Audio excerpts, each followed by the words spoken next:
nous avons parlé du fait que Pâques, l'événement de Pâques que nous commémorons cette semaine, c'est l'accomplissement du plus grand projet de Dieu pour le salut de l'humanité. Dieu avait programmé ça. Il était fâché quand dans le jardin d'Éden, il découvre que cette créature, créée à son image, avait péché. Et au moment où le diable pensait avoir gagné, il déclare ceci. La progéniture de cette femme qui a trébuché ce soir, sa progéniture de laquelle et cette personne qui naîtra de cette femme, bien que tu vas essayer de la blesser le talon, bien que tu vas essayer de vouloir l'écraser, c'est le contraire qui va se passer. Il t'écrasera la tête et il va pour tout. Gloire à Dieu. Et ça s'est réalisé à la lettre. Nous avons un Dieu qui veille à accomplir tout ce qu'il dit. C'est en même temps pour nous une action de grâce de dire, je crois en un Dieu qui tient sa parole. C'est pas un Dieu qui dit aujourd'hui, je dis ça et demain je ne fais pas ça. Quand il dit, il le fait. Et ce qu'il t'a promis, il le fera, mon frère, ma soeur. Parce que notre Dieu tient sa promesse. Alors, il y a une Pâques.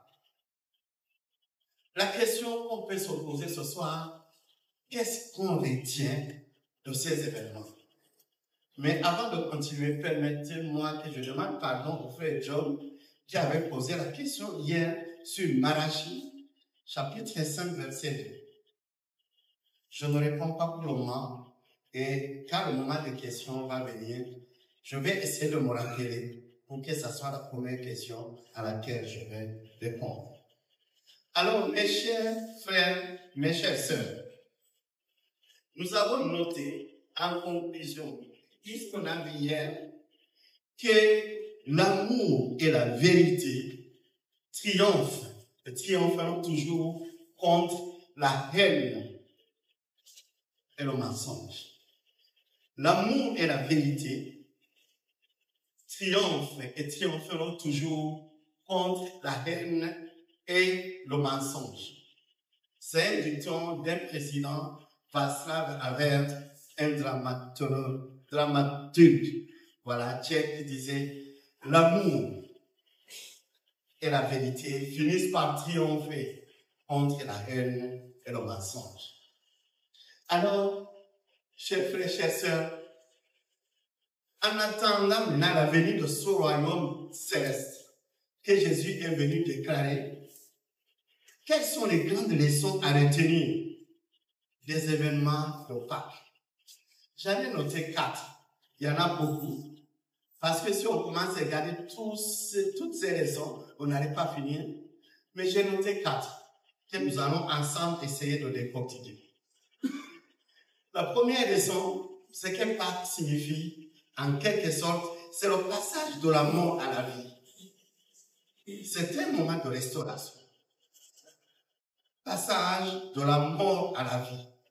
C'est important de noter que la victoire du Christ sur la mort ne peut pas avoir aucune valeur si nous ne sommes pas en mesure de capter l'essentiel que cela nous apporte dans la mort. Nous pouvons lire comme tout le monde que Jésus, il est né, il est mort, il est ressuscité et passe. Ça ne changera rien à nous. Ce serait une histoire. Mais qu'est-ce qui a changé dans ta vie? Est-ce que tu es passé de la mort à la vie? Est-ce que cette mort t'a permis de changer de position? Du statut d'accusé, tu es un homme libéré. Et la restauration est sur tous les plans. Un serviteur de Dieu, Ronald Bronquet, définit la croix comme ça. Il dit, quand nous regardons la croix, il y a 2 tiges. N'est-ce pas? Ceux qui ont fait les maths, l'arithmétique à l'école primaire. Il y a deux tiges qui constituent la paix. Il y a le cycle horizontal. Tige horizontale. Qu'est-ce que ça signifie? Pour ceux qui travaillent, et quand vous voyez sur vos bulletins de paix plutôt, qu'on a le moins. Quand vous allez en banque, il y a le moins. C'est que les Italiens appellent minus. À la tête, il y a quelque chose qui manque. Quand vous voyez moins, quelque chose manque. Et c'était dans la vie de l'homme. Dans la vie de l'humanité, il y avait un manque. Et le Christ vient. Il ajoute la tige verticale. Et ce qui était moins devient plus. Amen. Le tout change. Là où il y avait la mort, il y a la vie. Là où il y avait le désespoir, il y a l'espoir. Là où il y avait la maladie, il y a la guérison. Là où il y avait la peine, la persécution, il y a la joie en Christ. Ça, c'est Pâques. Ça, c'est ce que Christ a fait. Et c'est ça que nous célébrons. Le passage d'un négatif à un positif. Parce que Christ a changé dans ma vie. Il a délié mes chairs. Je ne suis plus le condamné. On m'a déclaré le justifié, l'élu de Dieu. Pierre dira, parce que maintenant vous êtes une race choisie, une race mise à part, parce que le Christ a accompli quelque chose. C'est ça, Pâques. Et c'est ça qui nous rend libres. C'est ce moment de restauration, le moment où nous sommes libérés de tout ce qui nous entrave, parce que le Christ est dans ma vie. Paul dira, ce n'est plus moi qui vis, c'est Christ qui vit en moi. Et tout ce que je fais, c'est lui qui le fait en moi. C'est très important de vivre ce positif que Dieu a mis dans ta vie. Mais c'est dommage de constater que la plupart qui se déclarent enfants de Dieu sont toujours dans le négatif. Ils vivent dans le paradigme du mal. Cela manque. Je suis faible. Ma famille est comme ça. Chez nous, personne n'a jamais atteint ça. Et comment on va faire? Chers amis, Dieu a tout fait pour changer. Nous devons y croire et nous devons le proclamer. Je suis fort parce que celui qui est en moi est plus fort. Et nous pouvons dire à haute voix, je puis tout par celui qui me fortifie. Parce que celui qui me fortifie, il est fort. Et c'est ce changement positif, du négatif en positif, que Pâques nous amène. Ma soeur, mon frère ce soir, positive. Que tes idées changent et que tu commences à positiver. Ne regarde plus quelque chose dans le noir. Ça mange, puis, vous savez, moi j'ai étudié dans une école où on disait que les Noirs sont les citoyens de second rang. Mais j'ai toujours dit, aucun blanc ne sera devant moi. Et Dieu l'a fait. Parce qu'il n'y a pas de raison que moi je sois enfant de Dieu, que je sois un citoyen de deuxième classe. Je suis là pour régner. Parce que celui qui vient à moi me donne cette victoire. Il règne et moi je vais régner. Mais si je commence à avoir peur de ce qui m'arrive, je deviens le Gédéon. Ah, moi je suis d'une famille qui est la plus petite même, ethnie d'Israël. Je suis le Benjamin. Et je n'ai pas de force. Que lui dit le Seigneur? Va avec la force que tu as. Parce que je sais la force que j'ai mis en toi. Je sais ce que j'ai semé en toi. C'est ça qui doit nous animer.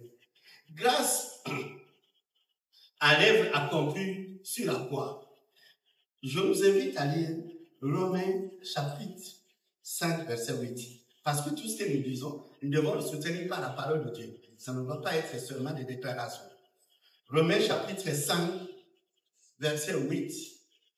Et quelqu'un nous cherche Éphésiens chapitre 2. Romains 5, verset 8. Je vais lire, nous lisons ceci. 5, 8. Mais Dieu prouve son amour envers nous, parce que lorsque nous étions encore des pécheurs, Christ est mort pour nous. Nous étions encore des pécheurs. Christ est mort pour nous, pour changer notre statut. De pécheur à un homme racheté, un homme libre. Et dans le chapitre 8 de la même lettre de Paul aux Romains, chapitre 8, 32, il nous dit ceci. Et c'est très édifiant, mes chers frères et sœurs. Lui, qui n'a pas épargné son propre fils, mais qui l'a livré pour nous tous, comment ne nous donnera-t-il pas aussi toutes choses avec lui? Nous lisons bien toutes choses. Il n'a pas dit comment il ne nous donnera pas ça, comment il ne va pas épargner, mais comment il ne nous donnera pas toutes choses. En lui, nous avons toutes choses. Et quand on dit toutes choses, c'est toutes choses. Il ne faut pas ton cœur te dire, ça ne t'appartient. Dis, cesse de mentir. Ce n'est plus moi. Parce qu'en moi, celui qui vit en moi a toutes choses. Et moi, je suis le propriétaire de toutes choses. Alors, dans Éphésiens chapitre 5, verset 2, on nous lit, j'avais demandé à quelqu'un de lire. Éphésiens chapitre 5, verset 2. Éphésiens 5, verset 2. Que votre façon de vivre soit inspirée par l'amour, à l'exemple de Christ, qui nous a aimés et a donné sa vie pour nous, comme une offrande et un sacrifice dont l'agréable odeur plaît à Dieu. Le sacrifice agréable, c'est Christ qui a accompli cela. Et c'est ça que l'événement de Pâques doit nous rappeler. Il y a un sacrifice qui a été payé, un prix a été payé, et moi je suis libre, je suis libéré. Grâce à l'œuvre accomplie par le Christ sur la croix, nous passons du statut d'esclave à celui d'un homme libre. Nous sommes héritiers du royaume de Dieu avec le Christ. En effet, avec Christ ressuscité, nous découvrons notre pleine liberté. Dans Jean chapitre 8, verset 36, nous lisons ceci. Si donc le Fils vous a franchi, vous serez réellement libre. Jean chapitre 8, verset 35. Et qui dit ceci? C'est Jésus lui-même. Il dit à la foule, si le Fils vous a franchi, si le Fils vous libère, vous êtes libre. Alors pourquoi courir dans le mensonge de l'Église? Pourquoi courir sur ces mensonges, pensant que nous ne sommes rien, nous sommes damnés de la terre, nous sommes toujours les derniers? Non, parce qu'en lui, nous avons cette liberté. Luc, chapitre 4, verset 18. Un passage que j'aime beaucoup, parce que nous le trouvons sur des aïeux. Luc chapitre 4, verset 18, nous lisons ceci, et ça c'est encore le Christ qui le déclare, étant dans le temple, dans la synagogue, quand on lui donne le rouleau d'Ésaïe, et qu'il lit, il n'avait que 12. Il dit ceci, l'Esprit du Seigneur est sur moi, parce qu'il m'a envoyé pour annoncer une bonne nouvelle aux pauvres. Il m'a envoyé pour guérir ceux qui ont le cœur brisé, pour proclamer aux captifs la délivrance et aux aveugles le recouvrement de la vie, pour renvoyer libres les opprimés. Guérir ceux qui sont malades. Guérir ceux qui ont le cœur brisé. Donner la bonne nouvelle aux pauvres, à ceux qui pensent qu'ils sont marginalisés. Mais proclamer aux captifs, les captifs de l'ennemi, vous êtes libres parce que je suis là pour vous libérer. Et dire aux aveugles que vous allez vous couvrir la vie, vous le couvrez la vie. Et il a fait, quand il était sur terre, à combien de personnes a amené la vie? Mais la vie dont ici parle, c'est cette vie spirituelle. Nous devons voir, nous devons avoir les yeux spirituels qui permettent de distinguer ce que Dieu veut faire dans nos vies. En d'autres mots, c'est la restauration. Alors, je veux dire ceci, sans me tromper, que son changement du négatif en positif concerne toutes les sphères de ma vie. C'est sur le plan moral et spirituel, je suis restauré. Sur le plan physique et corporel, je suis restauré. Sur le plan sentimental, je suis restauré. Sur le plan matériel, financier, je suis restauré. Ça concerne toutes les sphères de ma vie. Dieu a restauré. Moi, ce qui me reste, c'est de m'approprier, d'accepter que ça a été fait, de le vivre et d'être enfant de Dieu tel qu'il veut que je. C'était la première chose. Un moment de libération. Un moment de changement. Mais il y a une chose que j'ai notée. Deuxièmement, c'est pas que le moment de rupture. Rupture avec quoi? J'essaie de réfléchir sur ça. Et voilà ce que le Saint-Esprit a mis dans mon cœur. En réalité, c'est un moment de séparation, de rupture avec le monde, avec l'hypocrisie et le cache-cache. Qu'est-ce qui va se passer quand Jésus fêtait son repas? Il y a deux choses qui vont se passer là-bas. Une grande chose, c'est qu'il y a Judas qui est là, qui était parti voir les hommes, les pharisiens. Il a parlé avec eux. Il a proposé, c'est lui-même, comme je disais hier, c'est lui-même qui est parti. C'est pas eux qui sont venus vers lui. C'est Judas qui parle vers eux, qui dit, j'ai la possibilité de vous le livrer. Quelle méchanceté, quelle médiocrité. Quelqu'un qui t'a appelé. Et toi, Judas ne croyait pas qu'il y aurait le royaume des cieux. Et alors, il a livré. Mais qu'est-ce qui va se passer? Moi, ce que j'ai aimé, je me suis posé des questions. Peut-être que tu te poses la même question que moi. C'est quand ils sont à table, Jésus décide de dénoncer Judas. Devant tout le monde, il dit, celui-ci, il m'a trahi, il va mourir. Quelle pourrait être l'attitude? Mais quand nous lisons les évangiles, nous voyons que c'était connu, que Judas trichait souvent. Il piochait, il prenait un peu d'argent de la trésorerie. Et Jésus n'avait rien dit. La parole de Dieu nous dit, Dieu déclare, que tu seras-t-il au fait? Et je m'ôtais. Et tu penses que j'agrée tout ce que tu fais, mais que le moment viendra où je mettrai tout devant toi, devant toi. C'était le moment. Pâques arrive, il faut dénoncer ce qui ne va pas. C'est le moment de rompre avec l'hypocrisie. Ce qui ne va pas, je dénonce. Je ne peux plus couvrir le mensonge. Parce que Dieu fait que tout doit être clair. Il rompt avec le mensonge. Rompre avec les mauvaises habitudes. Rompre avec le cache-cache. Rompre avec la double vie. Que souvent on mène. Quand je suis à l'église, je chante Alléluia. Mais quand je suis dans le monde, je ne veux même pas que personne sache que je vais à l'église. Pâques va nous changer. Sinon, Dieu va tout dénoncer. C'est bon de changer. Mais il y a une chose que j'ai aimée dans tout ça. Il y a deux personnes qui étaient disciples de Christ, qui sont cachés. Mais Pâques va les révéler. Ils vont venir d'eux-mêmes. Ils vont agir. Nous pouvons lire dans... Si vous voulez noter le texte sur Jean Iscariote, c'est dans l'épître de Jean, chapitre, disons là, l'évangile selon Jean, chapitre 13, versets 21 à 31.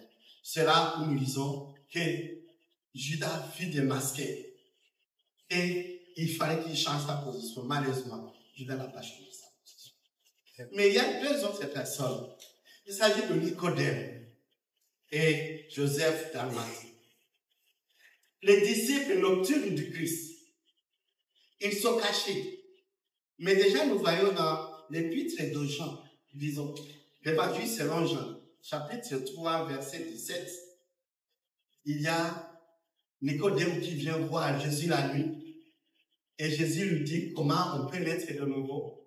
J'aime le fait qu'en réalité, c'est à Nicodème que Jésus va dire, car Dieu a tant aimé le monde, qu'il a donné son fils pour que quiconque croit ne périsse point, mais qu'il ait la vie éternelle. Parce que Nicodème posait des questions.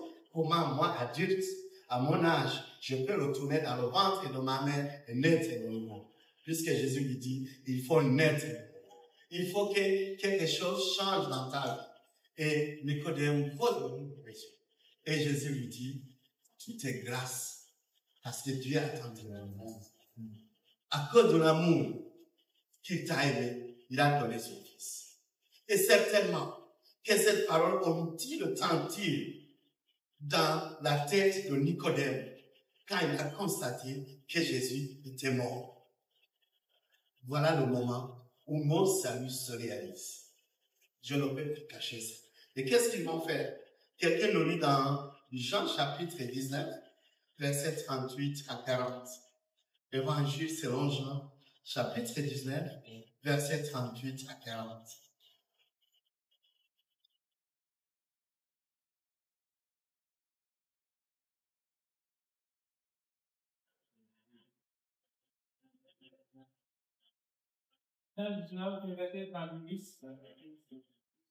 Or, après ces choses, Joseph d'Arimathée, qui était disciple de Jésus. Tu peux reprendre, il pas. Merci. Or, après ces choses, Joseph d'Arimathée, qui était disciple de Jésus, en secret toutefois par crainte des Juifs, fit à Pilate la demande d'ôter le corps de Jésus. Et Pilate le permit. Il vint donc et ôta le corps de Jésus. Et Nicodème aussi, celui qui au commencement était allé de nuit à Jésus, vint apportant une miction de myrrhe et d'aloès d'environ 100 livres. Verset 40. Verset 40. Ils prirent donc le corps de Jésus et l'enveloppèrent de linge avec les aromates comme les Juifs ont coutume d'ensevelir. Merci. Nous voyons deux disciples. Il y a Joseph d'Arimathée. C'est intéressant de lire qu'après cela, après quoi? Après la mort du Christ, quand on eut constaté que Christ est mort sur la croix, les deux disciples vont se révéler. Après cela, Joseph d'Arimathée, qui était disciple de Jésus, mais en secret, par crainte, donc, par crainte des Juifs, par crainte, c'est caché. Mais quand Pâques est arrivé, quand le Christ est décédé, sur la croix rendu l'âme, plus de cache-cache, il s'est montré qu'il était proche de nous. Il va l'ensevelir. Nicodème va faire de même. Il va amener des aromates. Les deux vont l'ensevelir selon les coutumes des Juifs. Parce qu'ils n'ont pas souhaité que le Christ soit enseveli comme un bandit, comme un simple brigand. Parce qu'on voit que son ami même l'avait. Ils lui ont rendu tout l'honneur. Vous savez, en Afrique, quand quelqu'un meurt, on dit qu'il faut lui rendre le dernier hommage. L'honneur qu'on donne. Cette personne est morte, mais cette personne avait des siens. En réalité, c'était ça. Joseph d'Arimathée et Nicodème leur dire qu'il n'était pas un pauvre brigand comme vous pensez. Il avait des gens, des amis bien placés, comme nous deux. Pas de cache-cache. Rupture avec la double vie. Parce que le Christ est mort. Le Christ a vaincu la mort. Il n'a pas encore vaincu, mais il sait que réellement, c'est le Fils de Dieu qui est là. Parce qu'il est la bêtise. Et du coup, ils se montrent. Et j'ai aimé ce passage, que même si c'est le dernier jour, Jésus n'est plus, mais ils sont tenus à sa vie. En réalité, c'est Pâques, quand on dit Pâques, c'est la rupture avec les vieilles habitudes. Les mauvais compagnons comme Judas. Jésus dénonce Judas publiquement et cela fut très fatal pour son avenir. Et Nicodème et Joseph d'Arimathée, courageux, ils proclament qu'ils sont les amis du Christ, bien qu'il a été crucifié.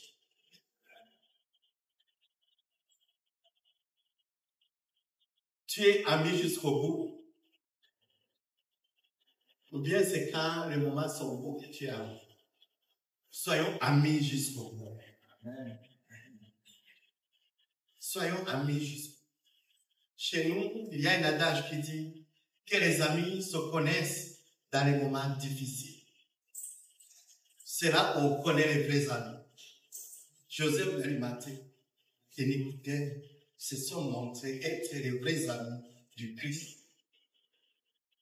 Que Pâques nous permettent aussi de penser, de réfléchir et être vraiment les vrais amis du Christ. Et de le vivre sans crainte, sans honte, parce que lui, il est le Fils de Dieu. Le troisième point que je note parmi les points importants, Pâques, moment de pardon et de nouveau départ. Le moment de pardon et de nouveau départ. De nos jours, le sincère pardon devient de plus en plus rare. Lors des événements de Pâques à Jérusalem, Pâques de crucifixion de Christ, nous voyons 4 pardons accordés par le Christ. La première des choses, c'est quand nous lisons Luc, chapitre 23, 33 à 34. Nous l'avons lu hier. Le pardon à ces moqueurs, ces boulots autour de la croix. Chers frères, chères sœurs, c'est capital. Dans Luc chapitre 23, versets 33 à 34, on va lire encore ce passage. Luc chapitre 23, 33 à 34, nous lisons ceci. Lorsqu'il fut arrivé, 33, 34. Oui. Lorsqu'ils furent arrivés au lieu appelé Grand, ils le crucifièrent là, ainsi que les 2 malfaiteurs, l'un à droite, l'autre à gauche. Jésus dit, Père, pardonne-leur, car ils ne savent pas ce qu'ils font. Ils se partagèrent ses vêtements en tirant sort. Jésus a été flagellé. Il a été frappé. En réalité, le sang court. Il n'a plus de force. Il est sur. Lui qui est fils de Dieu, il est sur la croix. Un innocent. Il n'a rien fait. Les gens l'ont condamné. Peut-être qu'il y a des gens qui sont là-bas qui pensent qu'il méritait la mort. Mais au fond, Jésus est sûr qu'il ne mérite pas cette mort. Mais comme il faut sauver l'humanité, il a su. Il a le courage, il a la force de dire, Père, pardonne-leur, parce qu'ils ne savent pas ce qu'ils font. Est-ce qu'il t'arrive souvent de pardonner à quelqu'un qui ne demande pas le pardon? Es-tu à mesure de pardonner quelqu'un qui n'a rien demandé? Il t'a fait du mal, il n'a pas le courage de te demander, il se moque de toi. Et toi, tu finis par pardonner. En réalité, c'est qu'est-ce que le pardon? Il est libéré malgré tout ce qu'il est en train de traverser. Ces gens n'ont pas demandé. Ces gens n'ont pas senti qu'en réalité, il était une victime qui ne méritait pas le sort. Mais dans son amour, même en train d'agoniser, il va trouver la force, il va puiser sa force. Dis, Père, j'implore pour ces gens-là, pardonne-leur, parce qu'ils ne savent pas ce qu'ils font.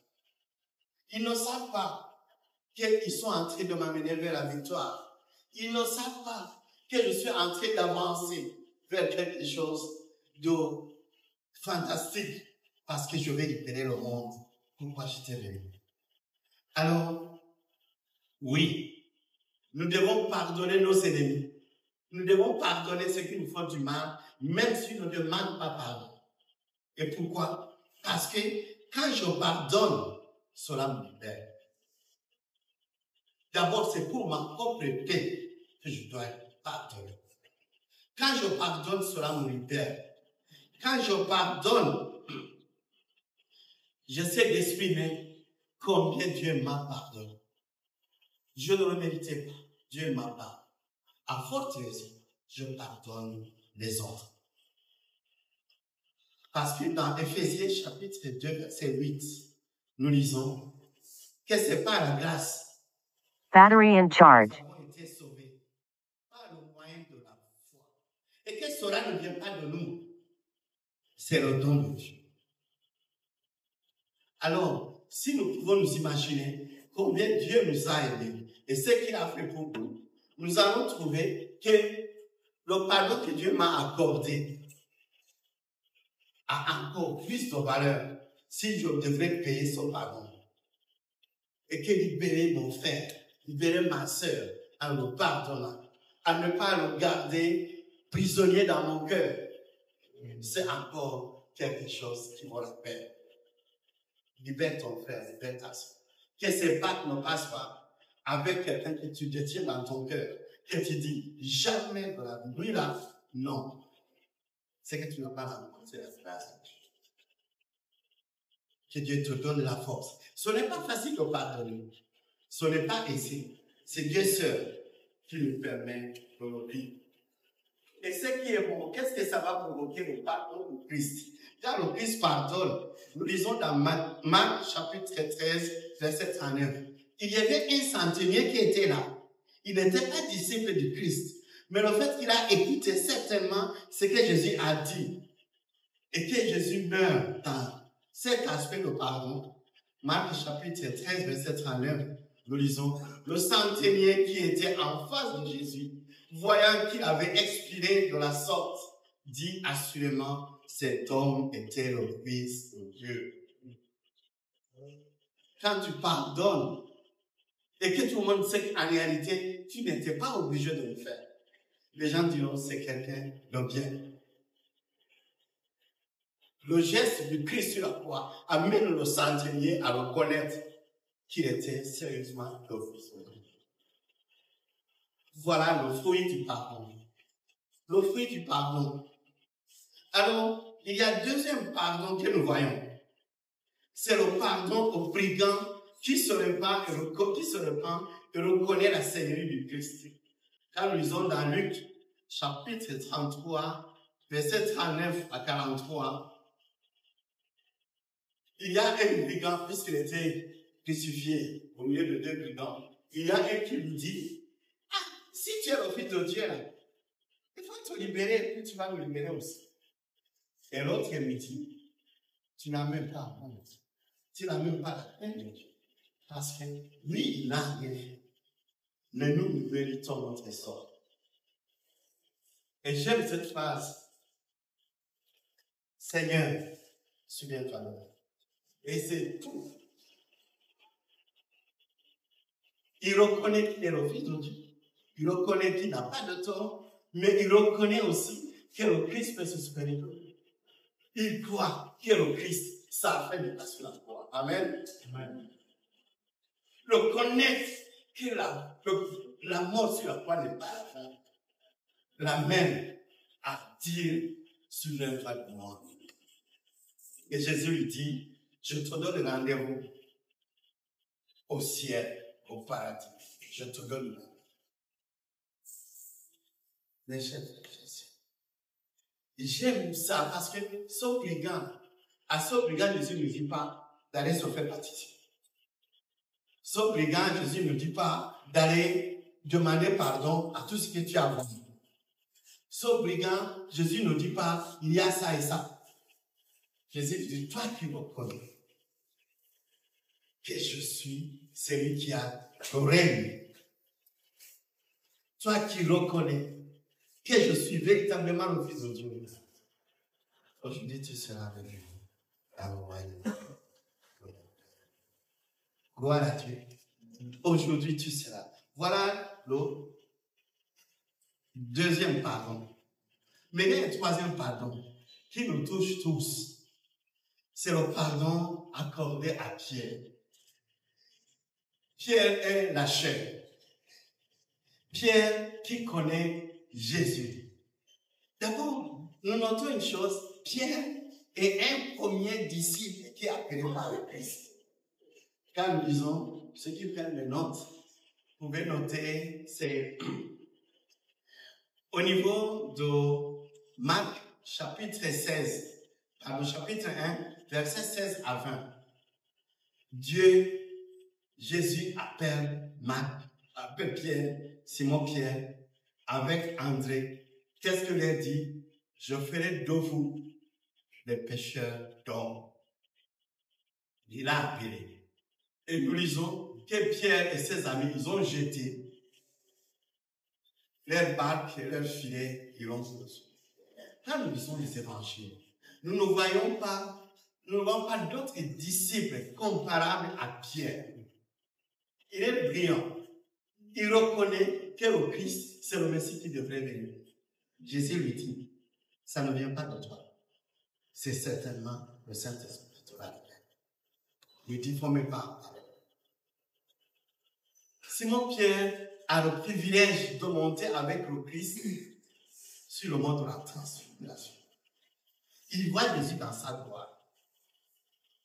Simon Pierre a ce privilège que Dieu lui dit dans Matthieu 16, 18, un verset que nous avons beaucoup lu cette année. Sur toi, je bâtirai mon église. Mais c'est ce même Pierre. Bien que Jésus lui ait dit, avant que le coq ne chante, tu vas me lever. Pierre dit, quel que soit Alpha, jamais tu ne peux pas te faire. Mais qu'est-ce qui va arriver? Pierre va le lever 3 fois. Avant que le coq. Pierre va dire qu'il ne reconnaît pas. Ce qui fait mal, c'est quand nous lisons dans Matthieu chapitre 26, à partir du verset 69 jusqu'à 75, c'est là où nous voyons que Pierre le nie. Alors le verset 74, quand les gens lui posent la question, elle lui dit, ton langage te fait le connaître, parce que tu es de la Galilée, on connaît le ton. Tu es de la Nyanya, tu es de la Tapua, tu es de Waïkia. On connaît ton accent. Et Pierre va dire, verset 74, c'est ici. Alors il se mit à faire des imprécations et à jurer, je ne connais pas cet homme. Des imprécations de jure. Il nie. Tu ne le connais pas. On ne lui a pas dit que si tu dis que tu le connais, toi aussi tu vas être exclu. Personne n'a rien dit. Mais la peur. Jésus avait dit, j'ai prié pour vous, parce que le diable a demandé de prier, mais j'ai prié pour vous. Et vous allez résister. Alors il a renié. Et maintenant, qu'est-ce qui va se passer? Quand nous regardons ce qui s'est passé avec la situation initiale, nous voyons Jésus dans le jardin de Gethsemane, dans le jardin de Golgotha, quand il est sorti du tombeau. Il dit à ses disciples, il dit à Pierre, il n'a pas dit parler à Thomas, parler à André, parler à ça. C'est seulement Pierre à qui il dit, on va se retourner en derrière. Il ne l'a pas. Il ne l'a pas oublié malgré tout ce qui s'est passé. Et je nous invite à lire Jean chapitre 21, le verset 15 à 19. Nous lisons ceci, Jean chapitre 21, 15 à 19. Il dit, après qu'ils eurent mangé, Jésus dit à Simon-Pierre, Simon, fils de Jonas, m'aimes-tu puisqu'il ne m'aime Jésus? Il lui répondit, oui Seigneur, tu sais que je t'aime. Jésus lui dit, fais mes agneaux. Il lui dit une seconde fois, Simon, fils de Jonas, m'aimes-tu? Pierre lui répondit, oui Seigneur, tu sais que je t'aime. Jésus lui dit, fais mes brebis.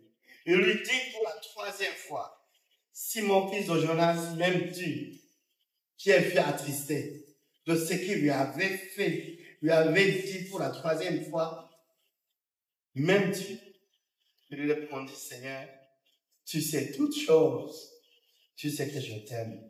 Jésus lui dit, permets brebis. Pourquoi Jésus pose la question à Pierre 3 fois? Même tu.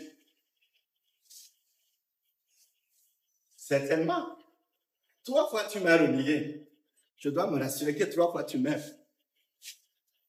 Il dit, mais il y a une chose qui va se passer, toi. Pierre ne dit pas seulement, Pierre confesse qu'en réalité, Jésus, toi tu connais tout. Devant toi, je suis nu. Je ne peux pas me cacher. Que nous ayons cette attitude. Pas de bomber notre poitrine. Oui, je vais partir. Mais dis, Seigneur, avec ta grâce, si tu le permets, je vais y aller. Et c'est ça que je suis attendu. Puisque Pierre doit le connaître ici, que chaque fois qu'il a dit je vais faire, il a échoué. Ce n'est que par la grâce. Et quand Pierre reconnaît qu'il a un maître qui connaît tout, en même temps il dit, je sais que tu peux me rendre capable. Et Jésus va lui donner la 2e chance. Cette personne qu'il a niée, Jésus lui dit, tu vas partir. Chers frères, chères sœurs, soyons honnêtes. Si quelqu'un te trahit, tu vas lui donner encore une 2e chance.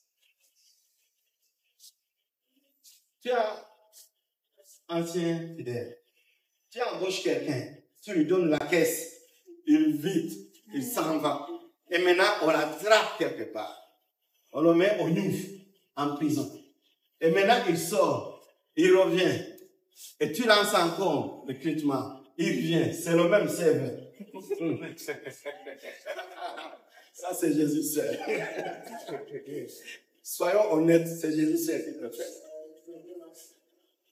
Toi, tu m'as trahi au moment où j'étais encore vivant. Au moment où tu me voyais devant toi.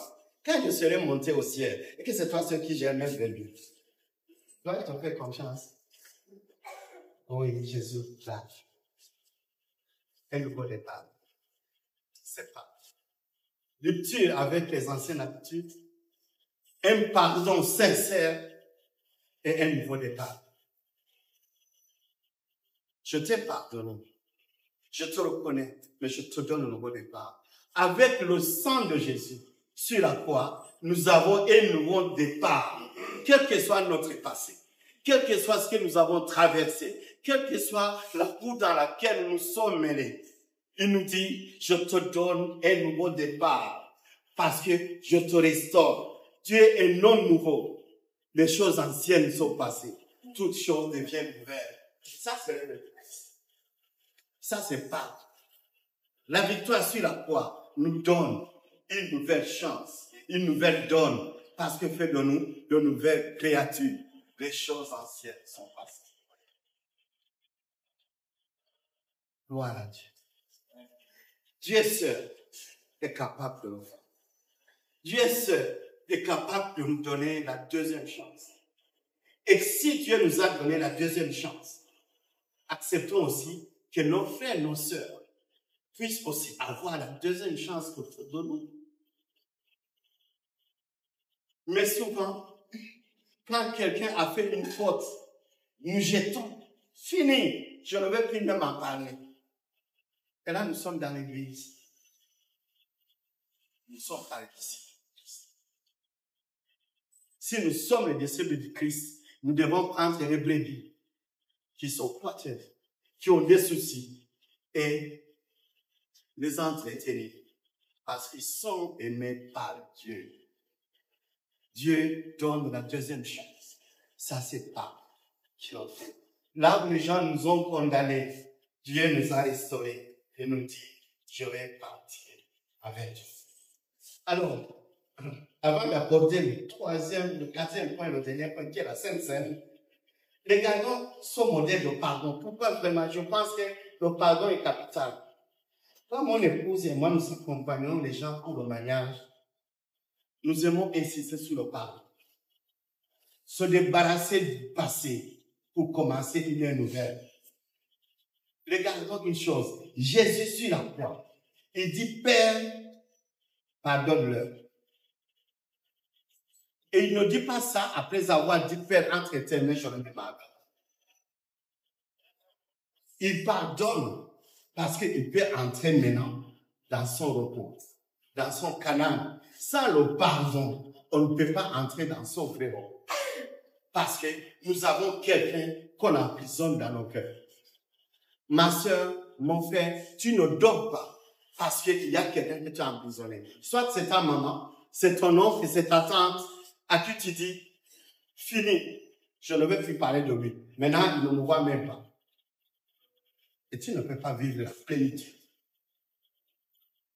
Il y a une autre personne que nous voyons dans la Bible. C'est Ésaü et Jacob. Jacob a volé des bénédictions de son père. Ils étaient à Canaan déjà. Il est obligé de repartir de là où Dieu a dit à son grand-père de quitter. Il repart chez là-bas. Parce que si vous lisez bien la Bible, quand le serviteur d'Abraham a allé à chercher une femme pour Isaac, il lui dit quoi? Dans mon pays, il ne lui a pas dit on va aller à Canaan, dans mon pays. Ça dit, Rebecca vient Rebecca vient de l'autre côté. Et c'est là où Jacob va retourner. Et Dieu lui dit, tu vas rentrer maintenant à Canaan. Il est temps, je t'ai béni chez l'avant. Il faut que tu partes. Lisez Genèse chapitre 32, 33 et 31, 32 et 33. Dans le chapitre 33, versets 1 à 4, qu'est-ce que nous lisons? Nous lisons que quand il a levé les yeux, il a vu Ésaü. Parce qu'il sait bien que la route qui mène à Canaan passe par la terre occupée par Ésaü. Il leva la tête, il le voit. Il fait cette stratégie de séparer en 4 groupes et d'avancer. Qu'est-ce que nous lisons au verset 2? Quand il a vu, il a marché crâne sur terre 7 fois jusqu'à s'approcher de lui. Quand il arrive à son niveau, Ésaü, son frère, le voit. Et il le tient debout. Les deux s'embrassèrent et ils pleurèrent. La réconciliation totale. Amen. Dieu a œuvré à ce qu'il y ait une réconciliation. Sans cette réconciliation, Jacob ne va jamais rentrer dans Canaan. Et toi, tu penses que tu détiens quelqu'un dans ton cœur, tu veux rentrer dans les bénédictions de Dieu. Tu te trompes. Dieu ne va jamais te laisser rentrer. Il est temps que tu dises, non, je ne détiendrai plus personne emprisonné dans mon cœur, puisque j'ai besoin de mes bénédictions. Pâques, c'est la rupture, c'est le changement, c'est rentrer dans Canaan, parce que plus personne dans mon cœur, je vais garder comme ça. Parce que je vais rentrer. Tenez par un troisième exemple. Nous tous, nous connaissons Stéphane sur la croix. C'est un texte que nous pouvons lire dans Actes chapitre 7, versets 55 à 60. Étienne, qu'on appelle communément Stéphane, c'est un des disciples des enfants qui ont été choisis après le départ de Judas. Et surtout après avoir constaté qu'il faut avoir beaucoup de serviteurs pour s'occuper de l'église. Puisque les gens vivaient ensemble, il fallait s'occuper des veuves, il fallait donner à manger à tout le monde. Étienne était parmi nous. Quand nous lisons l'Acte chapitre 7, nous voyons un vibrant témoignage, un enseignement fort qu'Étienne va dire. Mais au finish, Étienne va mourir. Et il y a un certain Saul qui est là, qui est d'accord qu'Étienne soit dilapidé. Et qu'est-ce que nous lisons? Nous lisons le verset 55, que Étienne leva les yeux. Il voit le Fils de Dieu dans sa gloire, à droite de son Père. Étienne a vu. Et cela le change. Quand il revient en lui, les gens crient sur lui. Qu'est-ce qu'il dit? Il dit, Père, pardonne-leur, parce qu'ils ne savent pas. Ils ne savent pas cette gloire qui m'attend. Ils ne savent pas, mais il est conscient qu'il ne peut pas rejoindre cette gloire sans avoir demandé pardon. Pardonner, plutôt, ce qu'ils lui ont fait du mal. Étienne n'avait rien fait. Mais il demande au Père de le pardonner. Il ne veut pas être rancunier envers eux, puisqu'il entre dans la gloire. C'est après avoir prononcé cette phrase que nous disons Étienne rendu l'âme. Étienne rejoint la cité céleste en paix, parce qu'il a pardonné. Chers frères, souvent, nous passons des nuits, nous passons aux côtés de nos bénédictions, parce que nous ne sommes pas les yeux derrière le cœur. Pâques, nous devons la paix. Et le quatrième point, qui n'est pas le moindre, c'est la croix et la Sainte Seine. Il y avait même une question hier. Les contrôles du temps, nous excusez. Alors, quand nous regardons comment la Sainte Seine a été instaurée, il y avait toujours un repas de Pâques. Les gens se retrouvaient à Pâques, ils mangeaient ensemble. C'était même une obligation que Dieu avait instaurée depuis l'Égypte. Mais ici, cette fois-ci, quand nous lisons Luc chapitre 22, à partir du verset 14 à 20, nous voyons que Jésus instaure la Sainte Seine. Jésus va dire à ses disciples, allez préparer un endroit, on va se retrouver, on va manger. Sainte Seine qui n'était pas, à l'époque on n'appelait pas cette Seine, c'était un repas de Pâques. C'est ça que Jésus avait dit. On va prendre le repas de Pâques. Et c'est pendant le repas de Pâques qu'il va faire la Sainte Seine. Il a utilisé ce qui était prévu pour ce repas de Pâques. Il n'a pas allé demander, amener tel pain spécial, amener le pain spécial, amener l'eau spéciale, amener ce qu'ils avaient à manger. C'est ça qu'il a utilisé. C'est là où il y a deux éléments qui sont là. C'est le pain qui représente le corps de Jésus. En réalité, qui est le pain quotidien, qu'on mangeait tous les jours en Israël. Mais le pain représente le corps de Jésus, qui a été flagellé et brisé avant et pendant la crucifixion. Et la coupe représente ce sang qui a été versé. Merci. Et c'est en ce moment-là, nous pouvons nous imaginer et nous rappeler que quand Jésus a marché sur la terre, il était dynamique. Dans la Bible, nous ne lisons jamais que Jésus est tombé malade. Non. Non. Son corps était en forme.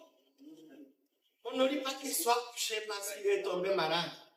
C'est le contraire, parcours des kilomètres pour guérir les malades. On n'a jamais prié pour lui. Parce qu'il avait la forme. Il était en forme. Et c'est son corps qui était en forme qui a été fragile.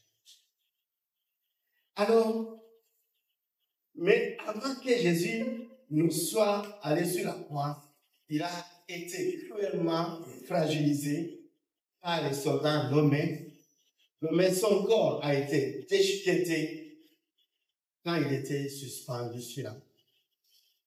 Et à la croix, Dieu a également pris toutes nos maladies, toutes nos peines, mettre sur son corps.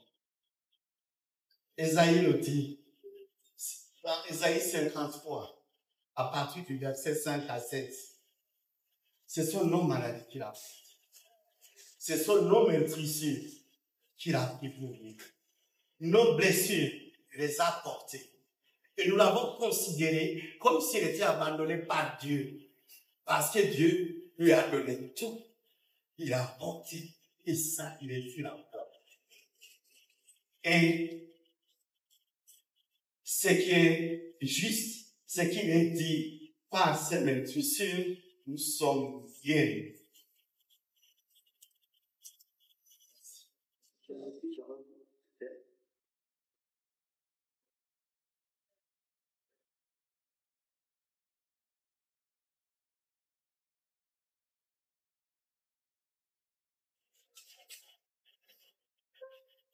Alors, il est là.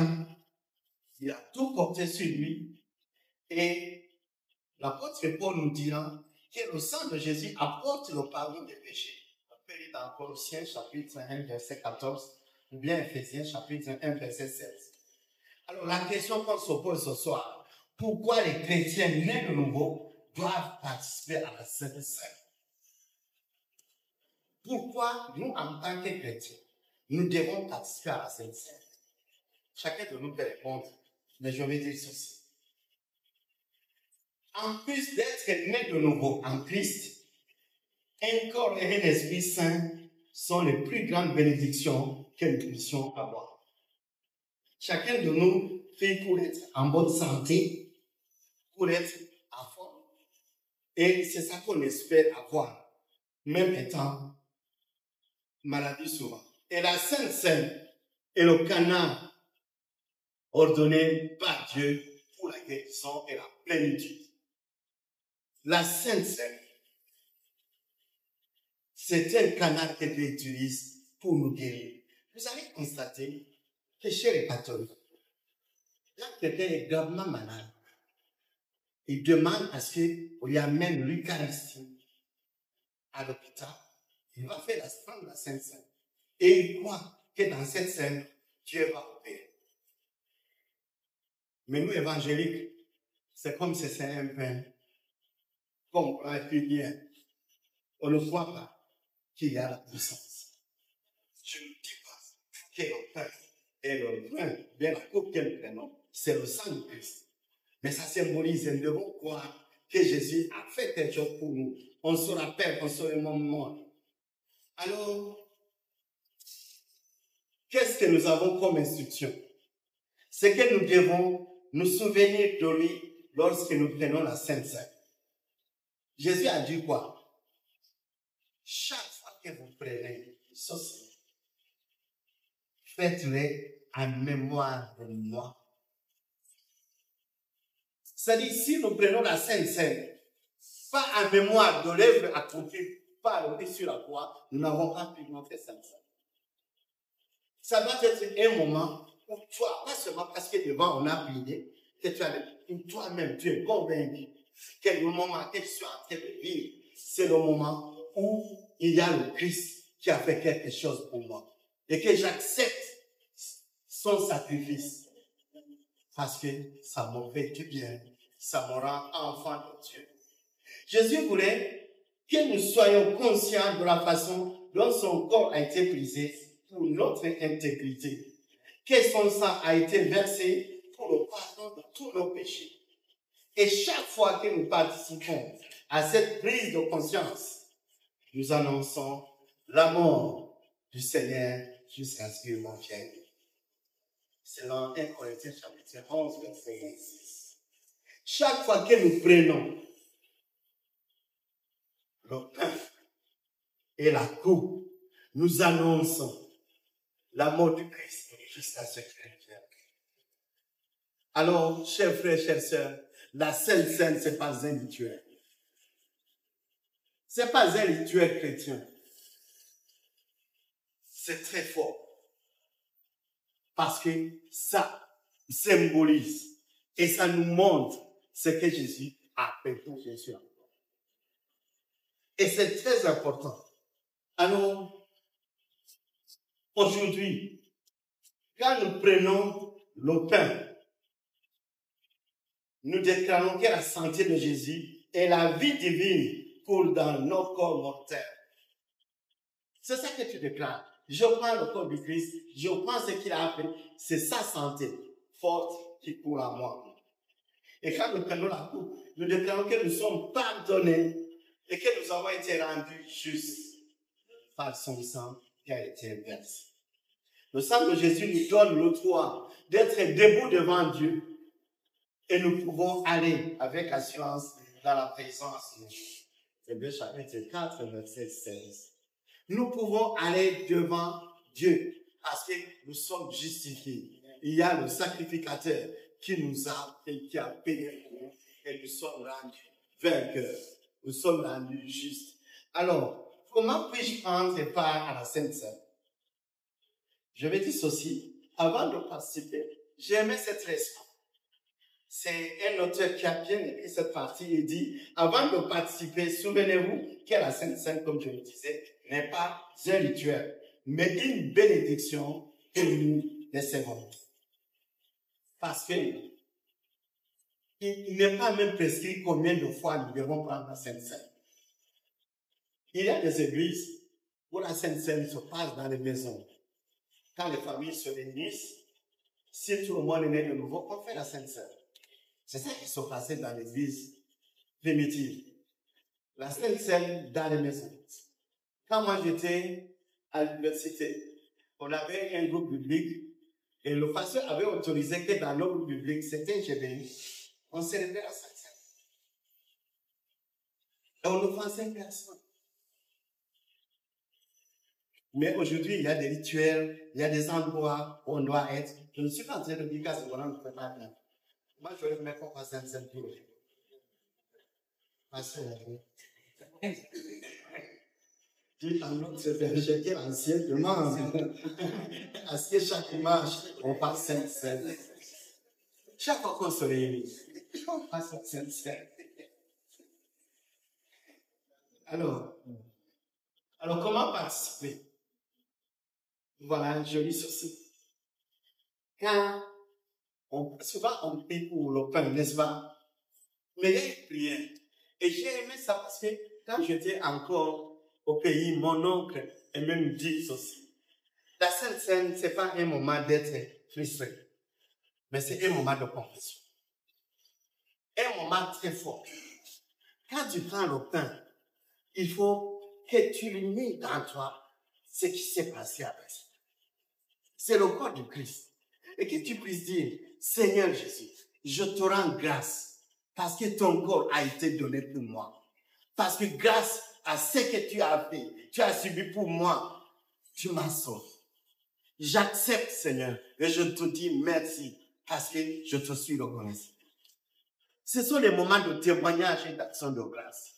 Ce n'est pas des moments où on est frustré, on brave.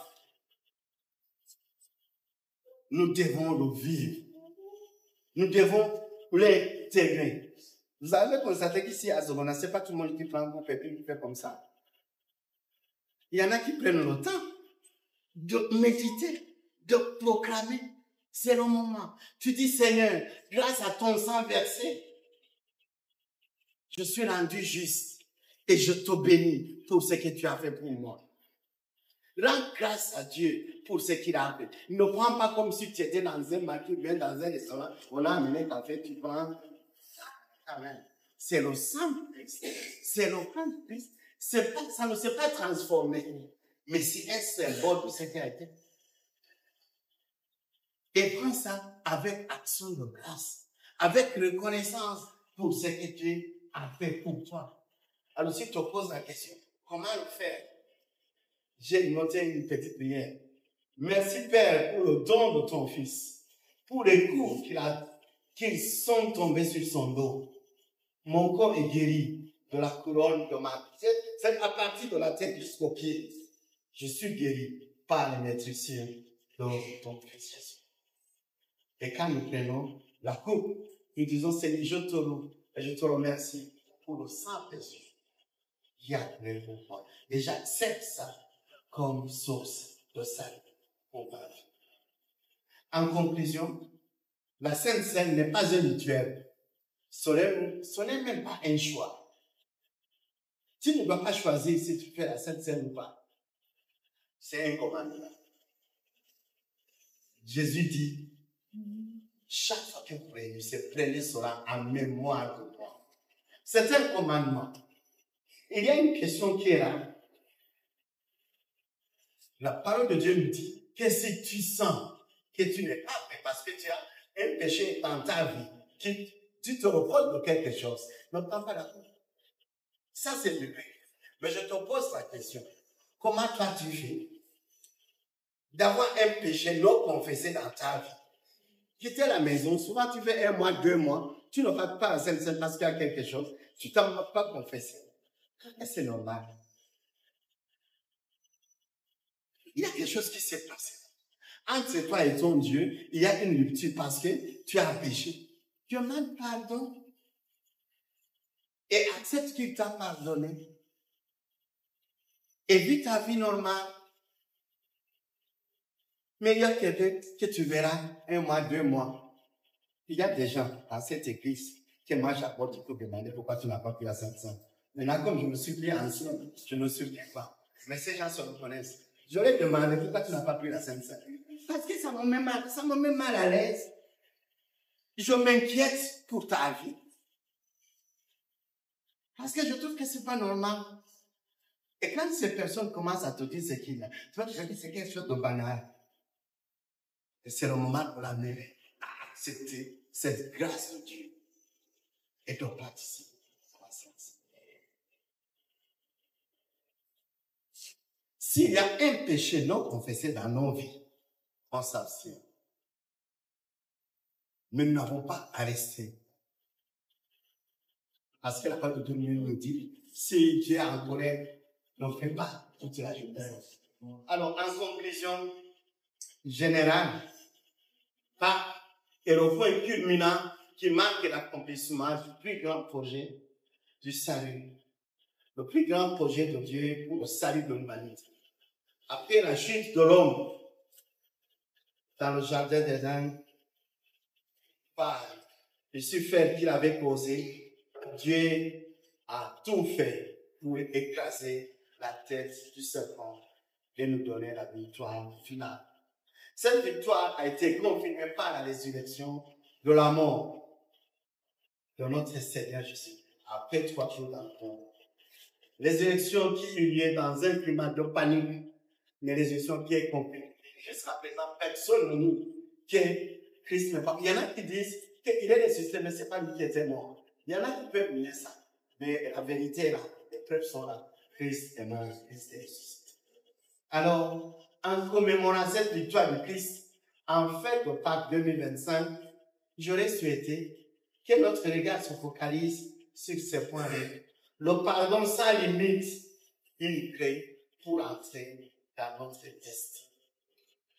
Et comprendre que Dieu ne retire pas notre appel à cause de nos chutes. Avec Dieu, nous aurons toujours notre deuxième chance. Et puis, l'amour et le pardon triomphent toujours contre la haine et le mensonge. Se dire la vérité dans l'amour est un atout pour la vie en communauté, comme Jésus l'a fait face à Judas. C'est un atout. Et la Sainte Seine est un commandement de Dieu et non une suite. Dieu ne doit pas choisir si oui ou non tu le fais. C'est un commandement et nous devons obéir. En conclusion, nous avons noté que Dieu a triomphé et que cette victoire est la nôtre.